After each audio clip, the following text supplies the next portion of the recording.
Welcome to my channel. I am Neha. आज करेंगे हम क्लास 11 बिजनेस स्टडीज़ एंड आज का हमारा टॉपिक है foreign trade promotion measures and schemes. And guys इस चैनल पे हम जितनी भी वीडियोस करेंगे वो सभी एनसीईआरटी की बुक्स में से करेंगे। तो देखते हैं सबसे पहला इसमें क्या चीज़ है। ड्यूटी ड्रॉबैक स्कीम क्या चीज़ है ये। Since goods meant for exports are not consumed domestically these are not subjected to payment of various excise and custom duties. देखो जो भी गुड्स हैं आपके जिनका आप एक्सपोर्ट्स कर रहे हो, ठीक है, यानी उनको दूसरे देश में जाकर बेच रहे हो, लेकिन उसे आप डोमेस्टिकली यानी अपने देश में यूज़ नहीं कर रहे हो, अपने देश में नहीं बेच रहे हो। बेसिकली आपका पर्पज़ है दूसरे बाहर के देश में उसे बेचना है। तो क्या होगा, आपको कस्टम और एक्साइज ड्यूटीज़ जो है नहीं देनी पड़ेगी। ठीक है, आगे देखो क्या लिखा है। Any such duties paid on export goods are therefore refunded to exporters on production of proof of export to these goods to the concerned authorities। देखो अगर आपने कोई ड्यूटी सपोज दे भी दी है, कस्टम ड्यूटी एक्साइज ड्यूटी इन goods पर जो कि आप एक्सपोर्ट करने वाले हो, तो क्या होगा, ये आपके पैसे सारे रिफ़ंड हो जाएंगे, वापस मिल जाएंगे। बस आपको क्या प्रूफ देना है कि ये जो आपने प्रोडक्शन करी है इन गुड्स की, इसको हम एक्सपोर्ट कर रहे हैं, यानी हम बाहर दूसरों के देश में बेचेंगे, अपने देश में नहीं बेचेंगे। ठीक है, such refunds are called duty drawback. और इन्हीं रिफंड्स को, और ये जो पैसा मतलब जो वापस मिलता है, इसको क्या बोला जाता है, duty drawback. Some major duty drawbacks includes, कुछ एग्जाम्पल दे रखे हैं आपको, जैसे refund of excise duties paid on goods meant for exports. यानी अगर आप क्या कर रहे हो कि जो है गुड्स का प्रोडक्शन किया लेकिन उसको एक्सपोर्ट कर रहे हो और उस पर आपने एक्साइज ड्यूटी दे दी है, तो उसका आपको रिफ़ंड मिल जाएगा, पैसा वापस मिल जाएगा। या फिर refund of custom duties paid on raw material and machine imported for export production. Suppose आपने बाहर से कहीं से रॉ मटेरियल या कोई मशीन इम्पोर्ट कराए हैं दूसरे देश से और उस पर आपने कस्टम ड्यूटी दे दी है, तो वो भी आपकी रिफ़ंड हो जाएगी, आपको पैसा वापस मिल जाएगा। क्यों? क्योंकि आप गुड्स एक्सपोर्ट कर रहे हो। एक्सपोर्ट पे जो है आपको कस्टम ड्यूटी एक्साइज ड्यूटी नहीं देनी पड़ती है। इसी को बोला जाता है कस्टम ड्रॉबैक। जब कस्टम ड्यूटी वापस मिल जाती है तो बोला जाता है कस्टम्स ड्रॉबैक। आगे देखो, export manufacturing under bond scheme. इसके अंदर क्या है, this facility entitles firms to produce goods without payment of excise and other duties. इसके अंदर क्या होता है, आप गुड्स प्रोड्यूस करो, ठीक है, बहुत अच्छी बात है, लेकिन इसमें आपको एक्साइज ड्यूटी नहीं देनी पड़ती है या और भी कोई ड्यूटी नहीं देनी पड़ती है। किस कंडीशन में नहीं देनी पड़ती है, वही बात है कि एक्सपोर्ट के लिए होने चाहिए वो goods. The firm's desires of availing such facility has to given an undertaking। अगर कोई भी फर्म डिज़ायर यानी इच्छा रखती है कि उसको ये फैसिलिटी मिले, तो उसको एक अंडरटेकिंग बॉन्ड या फिर रिटर्न में लिख कर ऐसा देना होगा कि जो भी ये गुड्स हैं जिनकी मैं मैन्युफैक्चरिंग कर रहा हूँ, प्रोडक्शन कर रहा हूँ, उनको मैं एक्सपोर्ट करने वाला हूँ, ठीक है, और मैं इनको अपने देश में यूज़ नहीं करूँगा, अपने देश में नहीं बेचूँगा, बाहर बेचूँगा। नेक्स्ट है exemption from payment of sales tax. अब सेल्स टैक्स से भी आप यहाँ बचते हो। कैसे? Goods meant for export purposes are not subject to sales tax. अगर आप गुड्स बना रहे हो, उसका एक्सपोर्ट कर रहे हो, तो सेल्स टैक्स नहीं लगेगा। Even for a long time income derived from export operation had been exempt from payment of income tax. हाँ, अगर ऐसा हो भी रहा है कि आपने पेमेंट कर भी दी है, तो भी जो है आपको वो पैसा मिल जाएगा या नहीं देना पड़ेगा। बेसिकली जो इनकम टैक्स है, एग्जेम्प्ट का मतलब होता है छूट मिल जाना। तो आपको अगर कोई भी इनकम होती है, इनकम आपकी कहाँ से हो रही है, एक्सपोर्ट से, तो वो आपको एग्जेम्प्ट हो जाएगी, ठीक है, उस पर तो छूट मिल जाएगी, आपको टैक्स वगैरह कुछ नहीं देना है। Now this benefit of exemption from income tax is available only to 100% export oriented units. लेकिन ये बेनिफिट किसको अवेलेबल होगा कि इनकम टैक्स की छूट मिलेगी, सिर्फ उन्हीं को मिलेगा जो फर्म्स जो है 100% एक्सपोर्ट करती हैं, ठीक है, यानी अपना सारा माल बाहर ही बेचती हैं, अपने देश में नहीं बेचती हैं, या फिर ऐसी यूनिट्स जो कि एक्सपोर्ट प्रोसेसिंग जोन में है या स्पेशल इकोनॉमिक जोन में है, ठीक है, इनके बारे में आगे डिस्कस करेंगे। सेकंड है एडवांस लाइसेंस स्कीम। क्या चीज़ है ये? It is a scheme under which an exporter is allowed duty free supply of domestic as well as imported inputs required for manufacturing of export goods। यानी इस case में क्या है, अगर आप गुड्स का मैन्युफैक्चर कर रहे हो लेकिन उसका एक्सपोर्ट आप करने वाले हो, तो उसके लिए आपने जितने भी रॉ मटेरियल वगैरह मंगाए हैं उस पर आपको ड्यूटी नहीं देनी पड़ती है। आगे देखो क्या लिखा है, the advance licences are available to both types of exporter. ये जो लाइसेंस है दोनों ही टाइप के एक्सपोर्टर को मिलता है। देखते हैं सबसे पहला एक्सपोर्टर कौन है, those who export on a regular basis, यानी जो एक्सपोर्ट करते हैं रेगुलर बेसिस पे, यानी हमेशा करते रहते हैं, उनका काम ही यही है। और दूसरा है वो एक्सपोर्टर जो कि एडहॉक बेसिस पे करते हैं, यानी टेम्पररी करते हैं, कभी कभी जब कोई उन्हें कॉन्ट्रैक्ट आता है तब करते हैं। The regular exporters can avail such licences against their production programmes. और जो रेगुलर एक्सपोर्टर हैं वो भी लाइसेंस ले सकते हैं अपना प्रोडक्शन वगैरह दिखा के कि ऐसा है, हम ये ऐसे प्रोडक्शन करते हैं और ऐसे ऐसे फिर एक्सपोर्ट कर देते हैं। The firms exporting intermittently can also obtain these licences against specific export orders. और जो एडहॉक बेसिस पे करते हैं उनको भी ये लाइसेंस मिल सकता है, बस उनको ऐसे बताना होगा कि हमें एक्सपोर्ट का ऑर्डर आया है तो हमें लाइसेंस दे दो, ऐसे ऐसे हम एक्सपोर्ट करने वाले हैं, हमें छूट मिल जाए ताकि। नेक्स्ट है export promotion capital goods scheme. Capital goods basically कौन से होते हैं, इंडस्ट्रियल गुड्स, जैसे मशीन्स वगैरह हो गई जो कि हमें हेल्प करती है प्रोडक्शन करने में, वो होते हैं capital goods. The main objective of the scheme is to encourage the import of capital goods for export production. So main objective क्या है इसका, कि हम अपने देश में ज़्यादा से ज़्यादा कैपिटल गुड्स लेकर आएँ ताकि हम और एक्सपोर्ट के लिए प्रोडक्शन कर सकें, यानी एक्सपोर्ट कर सकें। बेसिकली एक्सपोर्ट को बढ़ावा देने के लिए ही हम कैपिटल गुड्स अपने देश में लेकर आएँ। This scheme allows export firms to import capital goods at negligible or lower rate of custom duties. तो इस स्कीम में क्या होता है, जो एक्सपोर्ट फर्म्स होती हैं जो एक्सपोर्ट करती हैं वो कैपिटल गुड्स इंपोर्ट कर सकती हैं, यानी दूसरे देश से मंगवा सकती हैं।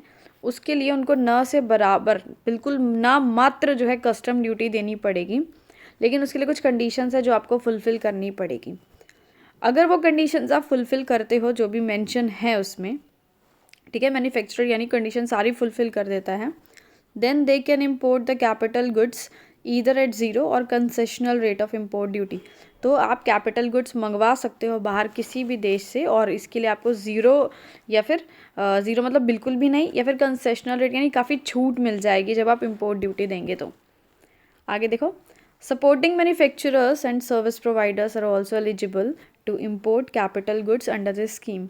अगर कुछ सपोर्टिंग मैन्युफैक्चरर हैं, यानी वो पूरा मैन्युफैक्चर नहीं है किसी और मैन्युफैक्चरर की हेल्प करते हैं, जो कि फर्म गुड्स एक्सपोर्ट करती है उनकी हेल्प करते हैं, या कोई सर्विसेज प्रोवाइड करते हैं, तो वो भी भाई एलिजिबल हैं, उनको भी इस स्कीम के अंदर लाया गया है। वो भी कैपिटल गुड्स बाहर से मंगा सकते हैं, उनको भी इम्पोर्ट ड्यूटी नहीं देनी पड़ेगी।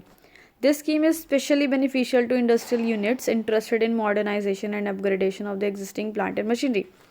सो ये स्कीम का बेनिफिट किसको मिलता है, उन यूनिट्स को मिलता है जो चाहती हैं कि हमारी जो टेक्नोलॉजी है वो मॉडर्नाइज हो जाए, हम अपनी टेक्नोलॉजी को अपग्रेड कर दें, नए नए प्लांट एंड मशीनरी आए हमारे कंपनी में या फर्म में जो भी है। Now service export firms can also avail of this facility for importing items. अगर जो सर्विस एक्सपोर्ट फर्म है, यानी ऐसी फर्म्स जो सर्विसेज का एक्सपोर्ट करती हैं, दूसरे देशों के लोगों को सर्विसेज प्रोवाइड करती हैं, वो भी इस फैसिलिटी का फ़ायदा उठा सकती हैं, जैसे कि कंप्यूटर सॉफ्टवेयर सिस्टम वगैरह मंगा सकती हैं दूसरे देशों से। नेक्स्ट है scheme of recognising export firms as export house, trading house and superstar trading house. अब एक स्कीम लेके आए जिसके अंदर क्या था, जो एक्सपोर्ट फर्म्स है यानी जो फर्म्स एक्सपोर्ट करती हैं उनको ऐसे टैग दे दिया जाता है कि ये एक्सपोर्ट हाउस है, ये ट्रेडिंग हाउस है, या ये सुपरस्टार ट्रेडिंग हाउस है। ठीक है, उनकी परफॉर्मेंस के अकॉर्डिंग ऐसे उनको टैग दे दिया जाता है, with an objective to promote established exporters and assist them in marketing their products in international markets. So ये बेसिकली इसका मेन ऑब्जेक्टिव क्या था कि एक्सपोर्टर्स को और प्रमोट किया जाए। यहाँ पे वर्ल्ड का एस्टैब्लिश्ड एक्सपोर्टर्स यानी जो बहुत बड़े बड़े एक्सपोर्टर हैं उन लोगों को प्रमोट किया जाए, बढ़ावा दिया जाए, उनके प्रोडक्ट्स की मार्केटिंग में हेल्प मिले इंटरनेशनल मार्केट में, यानी और दूसरे सभी देशों की मार्केट में उनके प्रोडक्ट्स का प्रमोशन हो, इसलिए लेकर आए। So the government grants the status of export house. So इसलिए गवर्नमेंट जो है इनको एक स्टेटस दे देती है कि ये एक्सपोर्ट हाउस है, ये ट्रेडिंग हाउस है, ये स्टार ट्रेडिंग हाउस है। कुछ सिलेक्टेड फर्म्स को ही ये जो टैग मिलता है, ठीक है, जो अच्छे से परफॉर्म करती हैं उनके लिए। This status is granted to a firm on its achieving a prescribed average export of performance in past select years. So ये स्टेटस उनको कब दिया जाता है, जब कोई भी फर्म जो है अपने टारगेट्स जो है दिए जाते हैं वो अचीव कर लेती है, कि भाई उसका एवरेज एक्सपोर्ट परफॉर्मेंस इतना होना चाहिए, एक टारगेट सेट कर दिया जाता है। अगर वो अच्छे से उस चीज़ को अचीव करती है तो उनको उसके अकॉर्डिंग वो स्टेटस दे दिया जाता है कि तुम सुपरस्टार हो या तुम ऐसे हो या जो भी हो। Besides attaining a minimum of past average export performance, such an export firms have also to fulfill other conditions. अब क्या हुआ, आपने minimum past average export performance तो क्लियर कर लिया, मिनिमम जितना टारगेट था वो आप कर रहे हो, उसके साथ साथ कुछ और कंडीशंस भी हैं जो कि आपको फुलफ़िल करनी है। जब आप वो भी फुलफ़िल कर दोगे तब आपको ये स्टेटस मिल जाएगा। Various categories of export houses have been recognized with a view to build market infrastructure and expertise required for export promotion. So बहुत सारे ऐसे एक्सपोर्ट हाउसेस हैं जिनको ये रिकॉग्नाइज किया गया, यानी ये स्टेटस पर्टिकुलर दिया गया है, ठीक है। These houses are given national recognition for export. वही है, किस लिए बेसिकली दिया जाता है, ताकि एक्सपोर्ट को प्रमोट किया जाए, इसलिए ये स्टेटस दिया जाता है। They are required to operate as highly professional, और साथ में एक कंडीशन होती है कि इनको ना बहुत प्रोफेशनल तरीके से बिहेव करना पड़ता है, एक डायनेमिक इंस्टीट्यूट की तरह बिहेव करना पड़ता है। Act as an important instrument of export growth, क्योंकि बेसिकली इनके थ्रू ही जो है एक्सपोर्ट ग्रो कर रहा है, इसलिए उनको ऐसे बिहेव करना पड़ता है। नेक्स्ट है एक्सपोर्ट ऑफ सर्विसेज। भाई सर्विसेज का भी एक्सपोर्ट होता है। In order to boost the export of services, various categories of service houses has been recognised. जैसे कि वो जो अगर हम गुड्स या प्रोडक्ट्स का एक्सपोर्ट करते थे तो कुछ आपको स्टेटस मिलता था, ऐसी सर्विसेज में भी है। अगर आप अच्छे से सर्विसेज देते हो, मिनिमम एवरेज टारगेट पूरा करते हो, तो इन फर्म्स को भी जो है एक जो है स्टेटस दिया जाता है, वो फर्म्स जो सर्विसेज प्रोवाइड करते हैं। These houses are recognised on the basis of their export performance. वही बात है, अगर आप अच्छे से एक्सपोर्ट परफॉर्मेंस देते हो, ठीक है, और आप एक सर्विस प्रोवाइडर हो, बाहर के देश के लोगों को सर्विसेज देते हो, तो आपको भी एक स्टेटस मिलेगा। जैसे कि आप क्या हो, सर्विस एक्सपोर्ट हाउस हो, या इंटरनेशनल सर्विस एक्सपोर्ट हाउस हो, या international star service export house हो।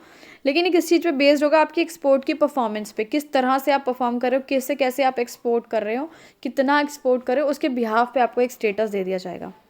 नेक्स्ट है export finance. Exporters are require finance for the manufacture of goods. सबको पता है भाई, फाइनेंस पैसा चाहिए होता है, अगर आपको गुड्स मैन्युफैक्चर करने हैं तो बिना पैसे के कोई काम नहीं होता। Finance is also needed after the shipment of goods. अब फाइनेंस की ज़रूरत कब भी पड़ती है, जब आप गुड्स की शिपमेंट यानी गुड्स को शिप में चढ़ा देते हो, अपनी तरफ से भेज देते हो, तभी भी पैसे की ज़रूरत पड़ती है। Because it may take some time to receive payment from importer. क्योंकि जब तक गुड्स पहुंचेंगे वहाँ तक इम्पोर्टर के पास और वो पेमेंट देगा, उसके बीच में काफ़ी लंबा समय होता है। ऐसा नहीं होता कि आपने अभी गुड्स भेजे, तुरंत 10 मिनट में पहुंच गए और 10 मिनट में आपको पैसा भी मिल गया, ऐसा नहीं है, थोड़ा समय लगता है। तो वही समय लगता है तो पैसा तो चाहिए, है ना। Therefore, 2 types of export finances are made available. So government जो है 2 टाइप के एक्सपोर्ट्स आपको देती है, ठीक है, कोई भी बैंक से आप ले सकते हैं, जिससे बोला जाता है प्री शिपमेंट फाइनेंस, यानी आपका जो है गुड्स भेजने से पहले के लिए पैसा चाहिए हो। पोस्ट शिपमेंट फाइनेंस, यानी गुड्स भेजने के बाद अगर आपको पैसा चाहिए तो वो हो गया post. Under the pre shipment finance के अंदर क्या होता है, देखो फाइनेंस किस लिए दिया जाता है, इसमें आपको अगर आपको कोई रॉ मटेरियल परचेज करना है, गुड्स का प्रोसेसिंग करनी है, उनकी मैन्युफैक्चरिंग, उनकी पैकेजिंग, कुछ भी करना है, गुड्स बनाना है, कुछ भी करना है गुड्स से रिगार्डिंग, तो आपको बैंक से पैसा मिल जाएगा, उसके लिए आपको अप्लाई करना पड़ेगा। तो पोस्ट शिपमेंट में क्या होता है, यानी गुड्स भेजने के बाद। तो इस स्कीम में क्या है आपका, देखो क्या लिखा है, finance is provided to exporter firms from the date of extending the credit after the shipment of goods to the export country. यानी जब आप शिपमेंट कर चुके हो गुड्स की, गुड्स भेज चुके हो, उसके बाद मिलता है। जब तक आपका पैसा रिसीव नहीं होता तब तक आपको समय चाहिए, उस समय के अंदर पैसा चाहिए, वो पैसा आपको मिलेगा। The finance is available at concessional rates of interest to the exporter. और ये पैसा आपको काफ़ी कंसेशनल रेट यानी काफ़ी सस्ते में मिल जाता है, ज़्यादा ब्याज नहीं लगता है। नेक्स्ट एक्सपोर्ट प्रोसेसिंग जोन्स क्या होती हैं, export processing zones are industrial states which form enclaves from the domestic tariff areas. ये बेसिकली क्या होती है ना, एक मतलब पर्टिकुलर एरिया सा बना रखा है कि यहाँ पे होंगी सारी इंडस्ट्रीज जो कि सिर्फ एक्सपोर्ट करेंगी गुड्स को, ठीक है। दीज आर यूजुअली सिचुएटेड, और ये आसपास कहाँ होती हैं, सी पोर्ट्स या एयरपोर्ट के आसपास ही होती हैं। They are intended to provide an internationally competitive duly free environment, और इनको ऐसा एनवायरनमेंट दिया जाता है कि इन ड्यूटी फ्री का मतलब है कि जहाँ पे एक्सपोर्ट ड्यूटी, कस्टम ड्यूटी इनको नहीं लगती हैं, जिससे कि जो ये है एक्सपोर्ट कर सकते हैं काफ़ी लो कॉस्ट में, क्योंकि जो टैक्सेस वगैरह होते हैं ये हमारे प्रोडक्ट को काफ़ी महंगा कर देते हैं। This enables the products of EPZs to be competitive. इससे क्या होता है, हमारे जो प्रोडक्ट है काफ़ी कॉम्पिटिटिव हो जाते हैं। कैसे? क्वालिटी वाइज, क्वालिटी काफ़ी अच्छी रहती है, और प्राइस वाइज सस्ते रहते हैं, क्योंकि टैक्स नहीं लग रहा है, पैसा ड्यूटीज़ नहीं देनी पड़ रही है बेसिकली। तो इंटरनेशनल मार्केट में आप आराम से सस्ते में बेच सकते हो। These zones have been set up at various places, बहुत सारी जगह पे हैं ये इंडिया में, जैसे गुजरात में भी है, मुंबई में भी है, वेस्ट बंगाल, यूपी, केरला, तमिलनाडु, आंध्र प्रदेश, ठीक है, सब जगह है। Santa cruise zone is exclusively meant for electronic goods. ये जोन है, ये बेसिकली इलेक्ट्रॉनिक गुड्स के लिए है, जेम्स के लिए है, ज्वेलरी आइटम्स के लिए है, और भी काफ़ी सारी EPZs हैं। लेकिन क्या है, recently the EPZ have been converted to special economic zone. इनको अब कन्वर्ट कर दिया है स्पेशल इकोनॉमिक जोन में, नाम दे दिया गया है। और ये काफ़ी एडवांस्ड फॉर्म है आपकी EPZ की, जो नई आई है, SEZ। The SEZ are free from all rules and regulation. और ये जो SEZ हैं, इन पे रूल्स एंड रेगुलेशंस नहीं लगते हैं, बहुत कम लगते हैं। Governing the import and export units except relating to labour and banking. सिर्फ लेबर लॉज और बैंकिंग के लॉज लगते हैं, और ज़्यादा रूल्स एंड रेगुलेशन इनके नहीं है। The government has also permitted development of EPZs पर private, state and joint sector. Government ने काफ़ी जो है इनका डेवलपमेंट के बारे में भी सोचा है कि इनको बढ़ावा दिया जाए इनको, और डेवलपमेंट हो इनकी, चाहे प्राइवेट सेक्टर करे, चाहे स्टेट करे, चाहे दोनों मिलके करे, जॉइंट मतलब प्राइवेट और स्टेट दोनों। The Inter-Ministerial Committee on Private EPZ has already cleared proposal for setting up of private। अब एक कमेटी बिठाई गई है, इंटर मिनिस्ट्रियल कमेटी, जो कि इस सब चीज़ों को देखेगी और क्या करेगी, सेटअप करेगी काफ़ी सारे EPZs। कहाँ? जैसे मुंबई, सूरत और कांचीपुरम में। आगे बढ़ते हैं। नेक्स्ट और लास्ट पॉइंट है आपका 100% एक्सपोर्ट ओरिएंटेड यूनिट्स। इसका मतलब है वो यूनिट्स, वो फर्म्स जो सिर्फ एक्सपोर्ट का काम करती है, अपना सारा माल 100% माल जो है एक्सपोर्ट कर देती है।